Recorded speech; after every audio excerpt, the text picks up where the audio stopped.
fall from a tree. Little leaf, I do not know your name. Yet I have seen you fall. You did not drop like a stone. You did not swoop like a great hawk. You drifted and you sang a song. And now your song is deep inside my heart. I'll keep it as you float out with the breeze. A simple melody, the cooing of a dove, the rustle of the grasses and the lapping of the water on the shore. Hello, hello, hello, little leaf, little leaf, little leaf, yeah. Hello, hello. Some background. I've known Eric for a number of years now. Yeah. And when I was a lot more active in my sports and music journalism days, he was always thrilled to collaborate with me because he liked the way that I interviewed his clients. Yeah, well, you're know. iconic. Well, that's a powerful word to use in the context of someone like yourself, who literally this morning I spent reading up your bio, your origin story, everything that's great about Chris McKhool. I kind of, had an appreciation of it, not just from your perspective as somebody who's trying to project and publicize his efforts, but people who are receiving you. And that's why I'd love to start by talking about, Chris, a very philosophical or existential question, which is, in this day and age where the world is become so fraught with peril environmentally, in terms of how refugees are able to find solace in neighboring countries and so on and so forth, in terms of how governments treat immigrants, seems like a bit of a dog's breakfast, to say the least. For some people, like it just got flipped upside down. As a musician who's always been dedicated to all those things I mentioned, how do you keep it going? How do you keep the right kind of passion and mindset that allows you to continue to champion such really important causes? Yeah, I mean, the world really has been turned upside down, and especially the last few years, it seems like the democracy of the last 50 years is just 70 years is just crumbling away before us, and the environment. Wow, it's scary times, and I have a 14-year-old, so I am always thinking about the future and the kind of world that she's going to be growing up in. But the thing is, music for me has always been more than just about playing the notes. I have a passion about connecting people and teaching young people about the environment and getting older people, trying to help create a sense of community so people feel heard and people feel safe. And music has always been like that for me. It's a way to bring people together, and it's a way to communicate ideas with people. So it's just kind of part of the parcel of what I do.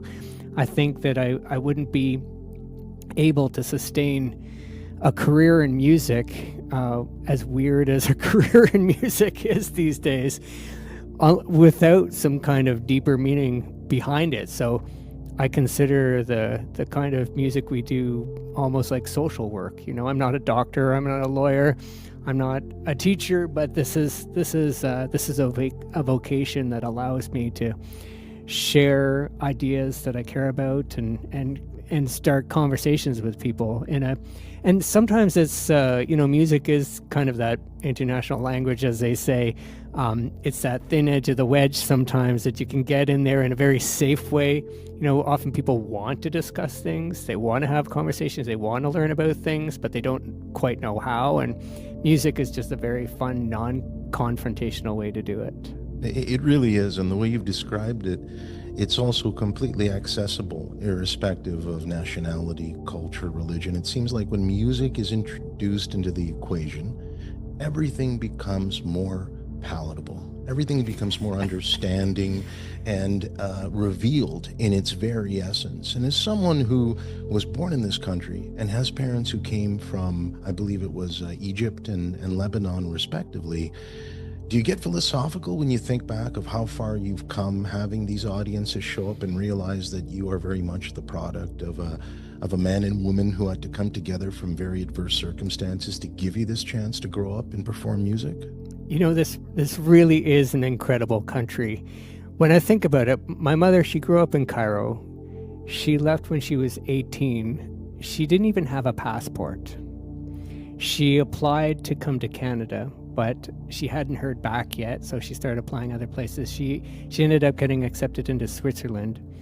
And when she left, she wasn't permitted to leave with any money or anything. So she had a gold cross. She had a couple of pieces of jewelry just in case, so she could maybe sell something if she needed to. And she was there in Switzerland, and that's when she got, after she had already moved, she got the letter from Canada saying, yeah, you can come here.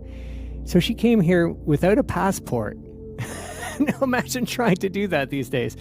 But this is a land of many cultures. It's a land of people from around the globe who have come here, so many of them fleeing persecution in their homelands. So it is a very special thing that I can present to our audiences. An incredible array of musicians.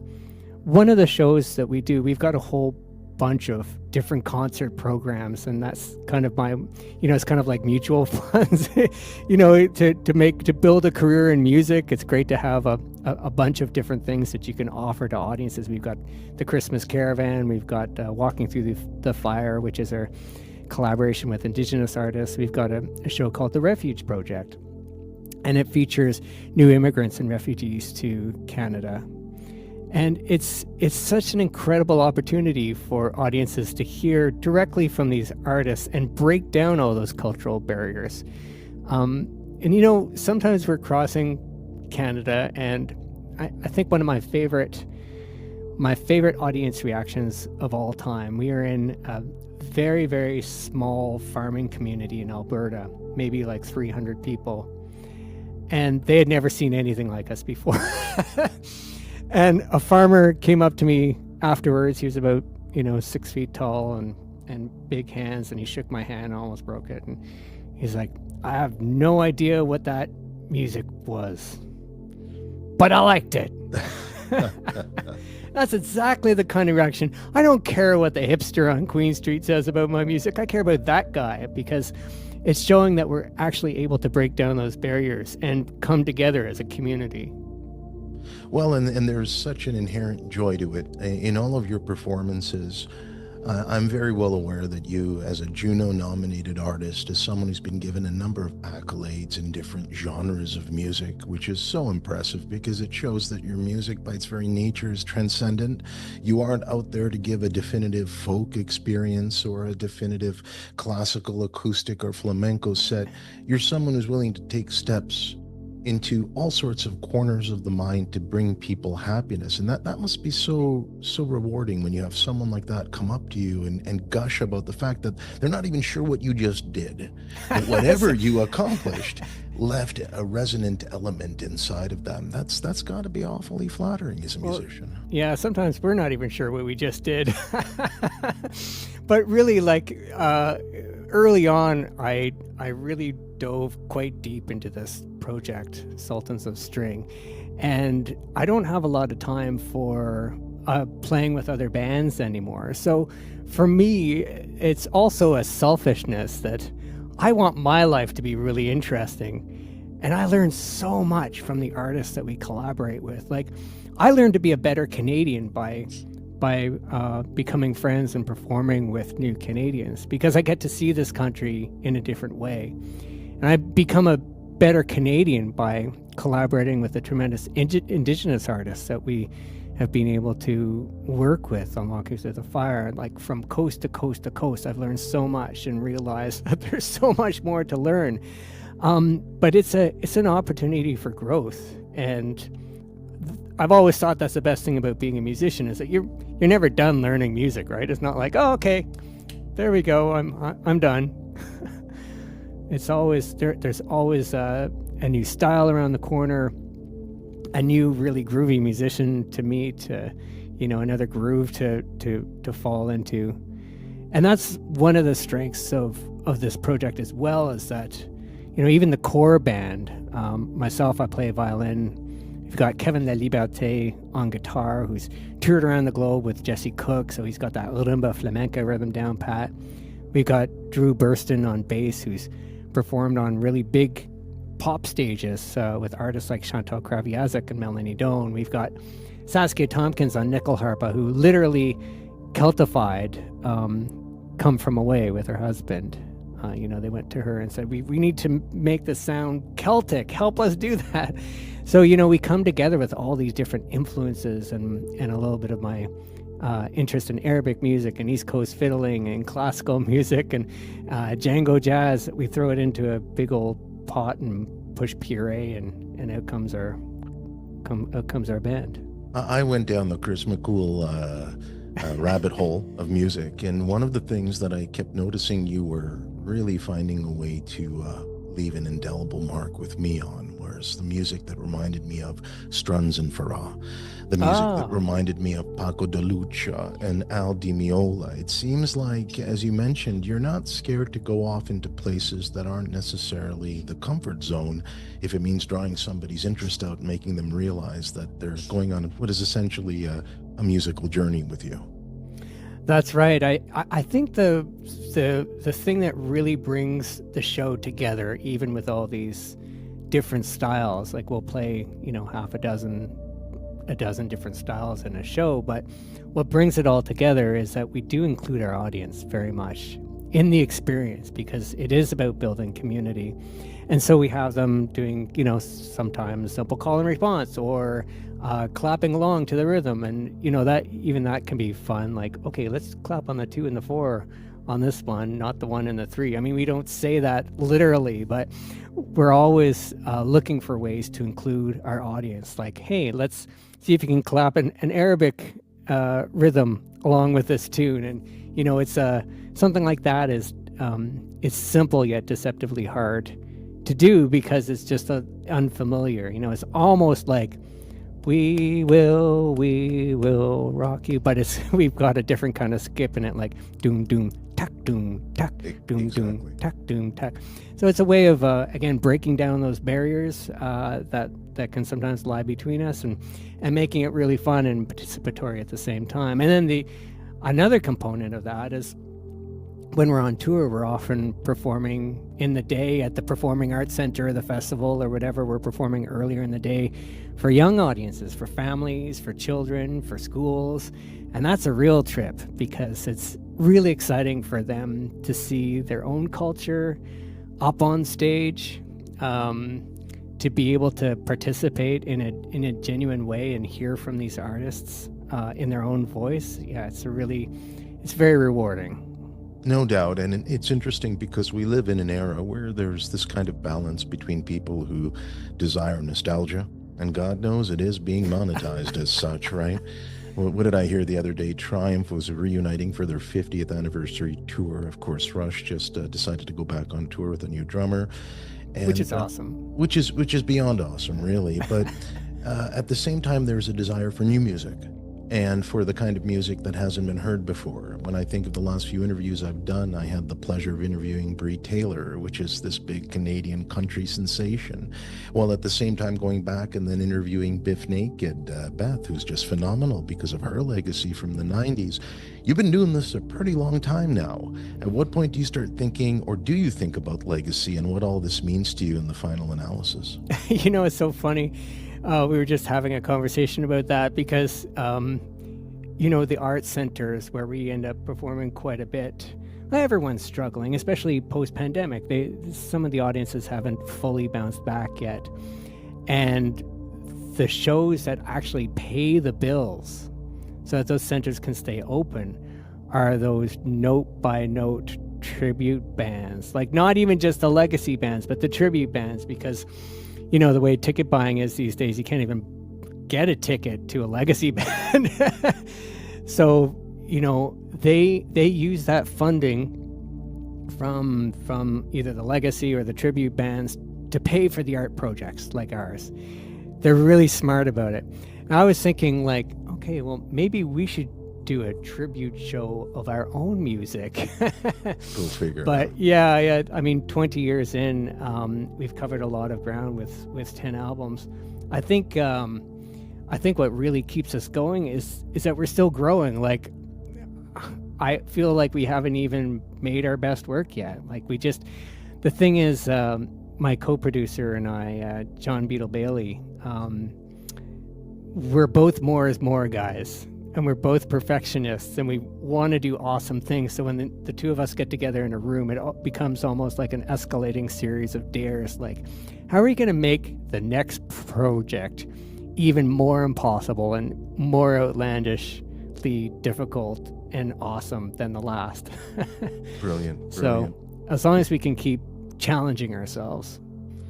Did you ever lose that perception you just described of relating to people as more success has come its way? I mean, for someone who started very much bricks and mortar, going and gigging in different places and making a name for yourself, now it's a very different landscape, especially I would imagine with the attention that being JUNO-nominated brings. I mean, people respect what that means, especially in Northern Ontario, where I'm currently based in. They understand what it means to be recognized by an academy and given plaudits. But something tells me for you, that's not what it's about. I mean, that's just bonus. That's icing on the cake. It seems to me that what you're all about is pushing the envelope to at least find a way to keep yourself inspired in order to keep this going after all this time. I think that's exactly right. I mean, I won't lie, it's fun to get awards and nominations. It helps me realize that I'm still on the right track. But my favorite kind of award, like we have, 6 or 7 CFMAs, Canadian Folk Music Awards, and one of them is called Pushing the Boundaries. And that's my favorite award because for me, I just want to create something new. I don't want to just do the same thing over again. That's like even with the Christmas Caravan show, which I suppose is the most commercial of our different programs. And it's fun that way because we'll have people come out to hear us just because it's a Christmas show. Like, they like attending Christmas shows. They don't know who the band is, whatever. And boy, are they in for a shock. But it's just I always think about like how to push the genre a little bit, how to push myself. Again, I want to be challenged. I want it to be interesting. I want to do things that are cutting edge, but not so cutting edge that you just don't get it. But cutting edge in terms of like taking some risks, doing stuff that hasn't been done before. That's where the real reward lies, because then the artists that you're working with, they feel that energy too, and they get really excited about it. That's when the best art gets created, is when you're doing something, when you don't even know where it's going to lead. That's where the best stuff comes from.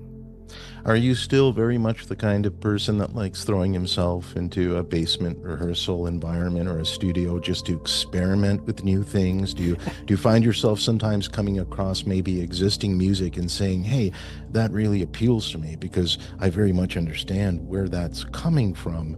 Do you still do the old school garage band, just throw yourself in with maybe a beer and some friends and see what you can come up with without even trying? Some of our best songs that we still play to this day are songs that we just made up off the top of our heads. Like I think before we even had a band name, we were playing in a little basement club in North York, and we had like 3 hours to fill, and we had, half a dozen songs that we knew together. So we spent most of the evening just making stuff up. And I would record it. I mean, back then it wasn't on an iPhone or whatever. It was on a little handy dandy like recording device. And then I would mine it for ideas, and then it would evolve over a few gigs. That's still my favorite way to create. One person plays a note, another person responds. Sometimes the songwriting is more purposive. It's like, okay, we've got it. We've got this kind of show. We've got a lot of, really upbeat, energetic stuff. Now we need something contemplative, or it might be a subject matter that we want to address in a certain kind of way.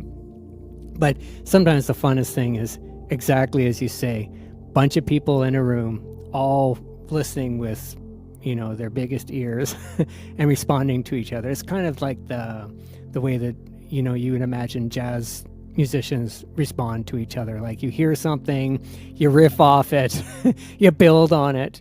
And you can play, if you've got a really great groove, you can play almost anything to it, and it sounds great. That's the magic of the groove.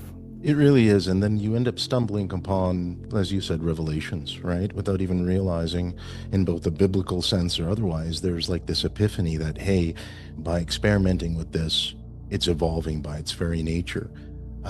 Talk to me a little bit about your upcoming gigs and what you got planned. So not only does my audience understand what you're up to, but what you're looking forward to personally in terms of your upcoming schedule, because having reviewed what you've done, never seems to be a dull moment in the McKhool adventures when it comes to music performances live. What's on board? What's coming down the pipe?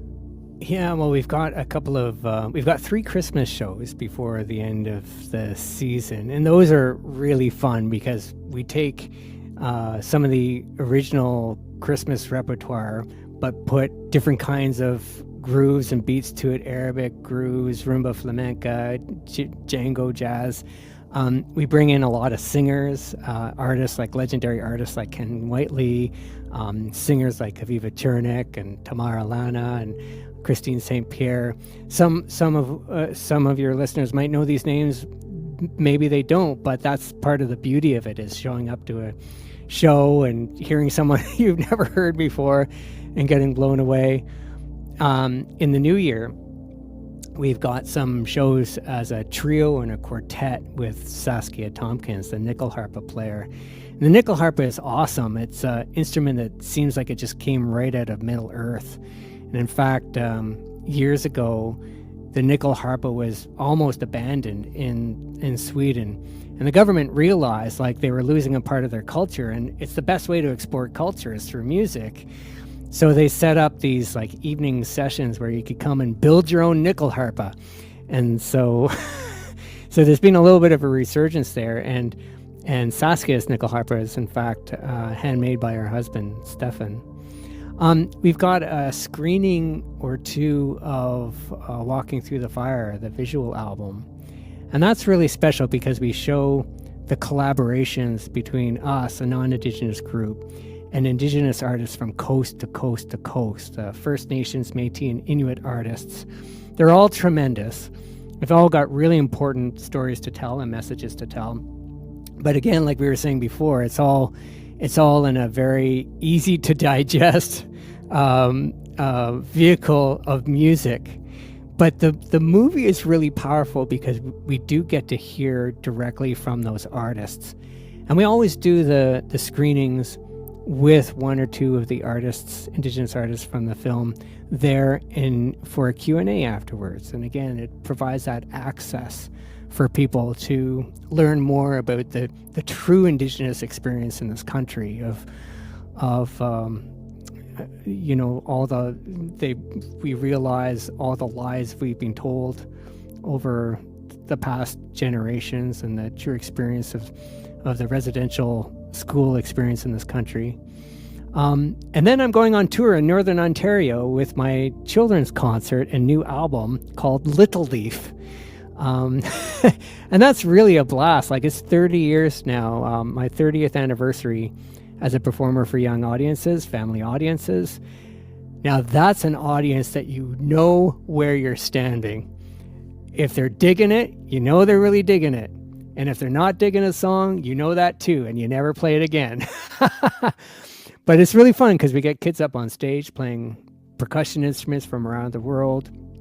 I get them excited about taking care of our planet Earth.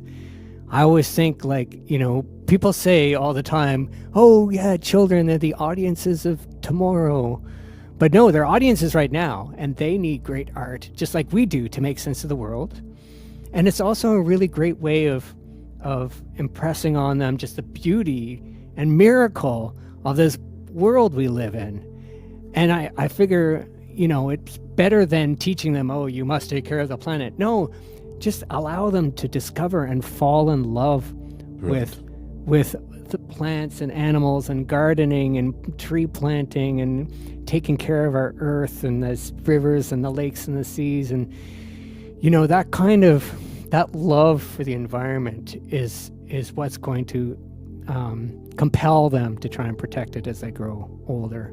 So yeah, pretty full winter and springtime. And the lapping of the water on the shore.